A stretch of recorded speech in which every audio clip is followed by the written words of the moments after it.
Hi guys, मेरा नाम इमरोज़ खान है और मैं फ़िलहाल अभी एस्टोनिया में हूँ। और इससे पहले मैंने बुल्गारिया में काम किया 1 साल, उसके बाद मैंने एस्टोनिया आ गया। एस्टोनिया का आने का क्या रीज़न था, इसके रिगार्डिंग मैं बहुत सारा वीडियो बनाया हूँ, कैसे आया, क्यों आया, इसके रिगार्डिंग वीडियो बनाया मैं, तो वो आप देख सकते हैं जाके, ठीक है। जब मैं इंडिया में था 2024-25 का बात है, तो बहुत लोगों का सपना होता है कि विदेश जाने का, ठीक है। तो मैं भी सपना देखता था कि विदेश जाऊंगा और कुछ ज़िंदगी में चेंजेस आएगा, ठीक है। इसके लिए इधर उधर बहुत ज़्यादा अप्लाई किया था, तो गल्फ़ वगैरह के लिए अप्लाई किया था, लेकिन जो गल्फ़ वगैरह में उतना आप अपना ज़िंदगी चेंज नहीं कर सकते हैं, ठीक है। लाइफ जो है चेंज नहीं कर सकते, वो थोड़ा मोड़ा इंडिया से कुछ ही थोड़ा सा लाइफ चेंजेस होगा, लेकिन इतना भी चेंजेस नहीं कर सकते। फिर मैं यूट्यूब पर वीडियो बहुत सारा देखा कि कहाँ जाना चाहिए, यूरोप, गल्फ़, किधर। तो बहुत सारे लोगों ने बताया कि यूरोप बेटर है गल्फ़ से। तो फिर मैंने यूरोप के लिए ट्राई किया।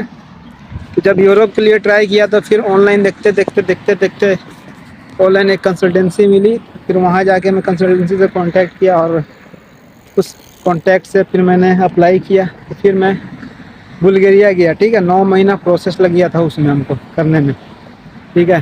पीसीसी वगैरह, परमिट वगैरह, वीज़ा वूज़ा आने में, जाने में 9 मंथ्स का पीरियड लग गया था, ठीक है।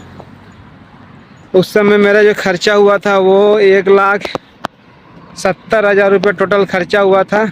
अब बाकी सिर्फ ये सर्विस चार्ज का, ठीक है। बाकी जो आपका खर्चा वगैरह होता आने में, जैसे कुछ सामान चाहिए, आप जब बाहर जा रहे हैं तो आपके लिए सामान वामान लेके जाते हैं, तो समझिए 2 लाख रुपये मोटा मोटी खर्चा हो गया था जब मैं पहली बार बुल्गारिया गया था। तो उसके बाद जब बुल्गारिया पहुंचा तो सपना बड़ा था, तो सोचा कि यहाँ पर अब ज़्यादा दिन तक काम करेंगे और यहीं पर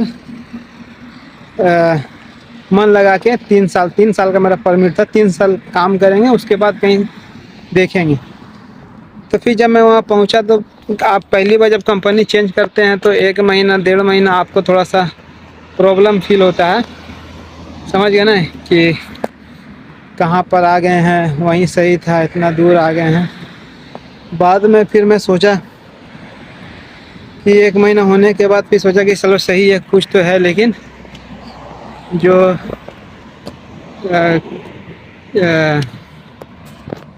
पैसा तो आ रहा है, ठीक है।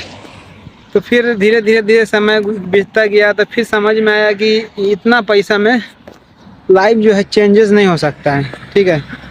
जितना सैलरी था उसकी समझ में आया कि इतना सैलरी में जो लाइफ जो है चेंजेस नहीं कर सकते। तो फिर अब क्या करें, तो फिर मैंने जॉब सर्च करना देखा, सर्च करते रहा, ठीक है। करते करते बहुत जगह बात किया, कहीं पर भी नहीं हुआ। कम से कम नहीं तो मैं 300-400 ईमेल कर दिया था, ठीक है, अलग अलग कंट्री में 300-400 ईमेल। कभी अधिकतर हमको ईमेल में रिजेक्शन ही मिला है, ठीक है। 300-400 में हमको लगता है कि 50 ईमेल का हमको रिप्लाई आया है। 50 ईमेल में 45 ईमेल का रिजेक्शन का ही आया था, 45-46 3-4 जो ईमेल आया था वही हमको जो है वो टेस्ट के लिए आया था, इंटरव्यू वगैरह के लिए आया था, ठीक है। क्योंकि जॉब के लिए नहीं, इंटरव्यू वगैरह के लिए। तो इस तरीक़ा से फिर मैंने काम किया। फिर मैं जब इंडिया आया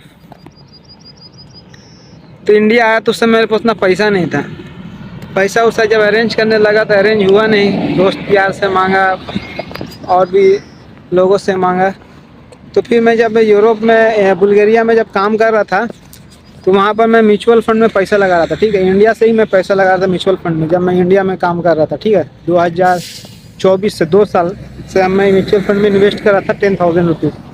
तो मेरे पास जब बुल्गारिया आया तो उस समय थोड़ा ज़्यादा पैसा हुआ, तो फिर मैं लमसम में भी पैसा डाला था। तो टोटल मैंने 4 लाख रुपये 2 साल में जमा किया था, ठीक है। 4 लाख रुपये 2 साल में। तो फिर एक वही रास्ता बना कि अब इसी पैसा को निकाला जाए। उसमें 4 लाख में 1 रुपया नहीं बढ़ा है न घटा है, ठीक है। वही 200-400 रुपया बढ़ा, क्या कि मार्केट डाउन है, ठीक है। अब पता नहीं कैसा मार्केट है ये, 4 लाख रुपए 2 साल से बढ़ा रहा हूँ, लेकिन हमको एक रुपया भी उसमें बढ़ने को नहीं दिखा, ठीक है। 1 रुपया भी ये शेयर मार्केट में म्यूचुअल फंड में नहीं बढ़ा, ठीक है।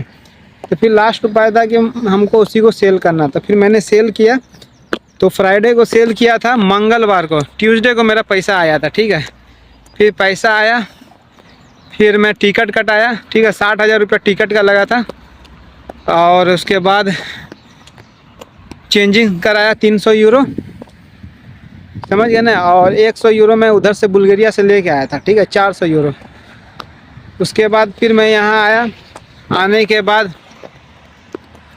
वहाँ से मैं उतरा टॉलिन में, ठीक है, टॉलिन एयरपोर्ट में। फिर वहाँ से परनू गया, तो कंपनी परनू में थी, तो परनू गया, परनू में 2-3 दिन स्टे किया। उसके बाद वहाँ इंटरव्यू दिया।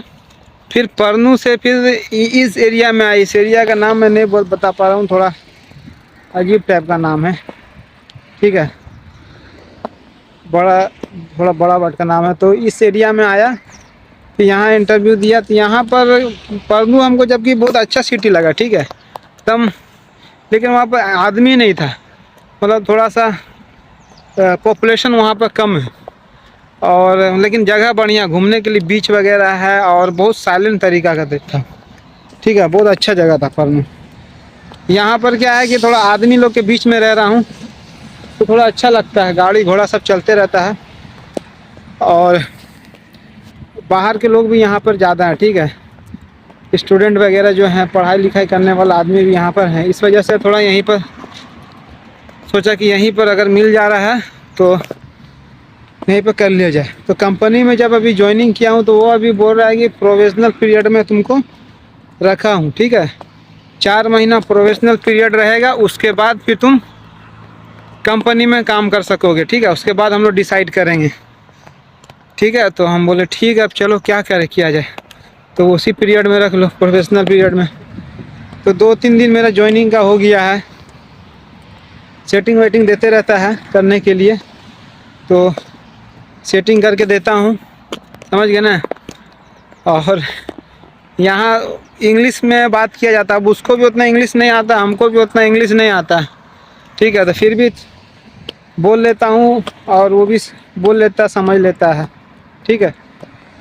तो इस तरीक़े से काम हो रहा है। और अगर आपको काम नहीं आता है तब इस जगह पर आ जाइएगा तो बड़ा समस्या हो जाएगा, ठीक है, क्योंकि मुझे काम आता है तो मैं समझ लेता हूँ कि वो क्या करने दे रहा है, ठीक है, और क्या चाहिए हमको उसको पूछने का ज़रूरत नहीं है। जैसे काम करता हूँ तो टूल वूल या ड्रिल वगैरह क्या लगेगा क्या नहीं लगेगा, प्रोग्राम देख के मालूम हो जाता है, तो हम उससे पूछते नहीं हैं, वो प्रोग्राम देख के ही हम पता लगा लेते कि हमको क्या क्या नीड है इसके लिए। तो फिर मैं जाता हूँ, वही सामान ला के मशीन में सेट करके चला देता हूँ, ठीक है। तो अगर ये ऐसा चीज़ आपको नहीं आता, बार बार उससे पूछने जाइएगा, फिर वो आपको बताएगा, तो वो भी फ्रस्ट्रेट हो जाएगा और लगेगा कि इसको कुछ आता नहीं है, ठीक है। तो हमको आता है, इस वजह से थोड़ा लैंग्वेज का उतना बैरियर नहीं हो रहा है। तो अभी बोला है कि आप प्रोविजनल पीरियड में हैं, 4 महीना प्रोविजनल पीरियड में रहेंगे, 4 महीना बाद डिसाइड करेगी कंपनी कि आप कंपनी आपका आगे का प्रोसेस करती है कि नहीं, ठीक है। और फिर मैं बोला सर फिर अभी तो फिर मेरा इलीगल हो जाऊंगा। बोला टेंशन मत लो, इधर चेकिंग वेकिंग उतना नहीं होता है। अब ऐसा बोल दिया, अब क्या करें, ठीक है। तो हम बोले ठीक है, उसका भरोसे में, हालांकि अभी तक कुछ मेरा चेकिंग फेकिंग तो कुछ हुआ नहीं है, ठीक है। मैं घूमा हूँ, परनू गया था, परनू में भी कोई कुछ पूछा नहीं, बाकी जगह भी मैं घूमा हूँ, उधर भी कोई टॉलिन में भी मेरे को कोई पूछा नहीं, बस स्टॉप पर या उधर घूम रहा था तो वहाँ पर भी हमसे कोई पूछा नहीं, ठीक है। लेकिन बाई चांस कभी अगर चेकिंग वेकिंग हो जाता है तो अब देखिए, बाकी जो होगा देखा जाएगा। तो प्रोफेशनल पीरियड में है, वो बोला कि तुम्हारा प्रोसेस हम स्टार्ट कर देंगे, ठीक है। वो एक आदमी को, मतलब कंपनी जो है वो पहली बंदा जो है हमको हायर कर रही है, ठीक है, जो बाहर से हायर करती है, तो उसको उतना प्रोसेस वगैरह उतना मालूम नहीं कि क्या नहीं है। सो वो ऐसा एजेंसी को ढूंढ रही है कि जो इस तरीक़ा का काम करता हो, ठीक है। तो उसी को कांटेक्ट कर रही है, बोल रही उससे कांटेक्ट करके तुम्हारा काम जो है हम करवा देंगे, तो हम भी बोले ठीक है, लेकिन बोला जल्दी करवा दीजिएगा। तो हमको लगता है कि वो काम करवाएगा, ठीक है, 1-2 महीना 3 महीना टाइम लगेगा, लेकिन काम वो करवाएगा।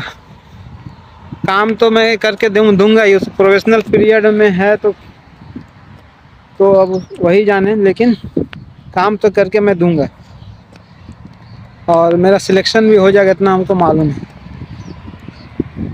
तो इस तरीक़ा से मैं जॉब यहाँ मिला हमको दोस्तों। तो अगर आप भी क्रोएशिया वगैरह या रोमानिया वगैरह में काम कर रहे हैं और हम दूसरी कंट्री में मूव करने के बारे में सोच रहे हैं, तो पहले आप ऑनलाइन एम्प्लॉयर को ढूंढिए जहाँ पर आप फेस टू फेस इंटरव्यू दे सकें। उसके बाद फिर आप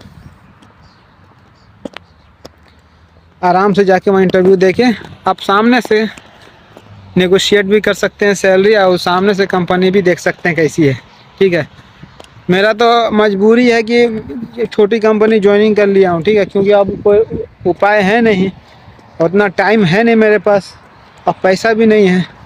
लेकिन यहाँ से अगर कहीं जाता हूँ तो हो सके बढ़िया कंपनी में जाऊँगा, ठीक है। अब यहाँ से जाऊँगा तो ठीक है दोस्तों, अगर आपको कुछ डाउट वगैरह है, कैसे किया है, कैसे क्या इमिग्रेशन में क्या सवाल जवाब हुआ है, तो आप हमको जो है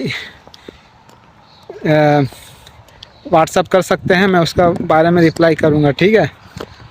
और भी कुछ डाउट वगैरह है तो मैं उसके बारे में रिप्लाई करूँगा।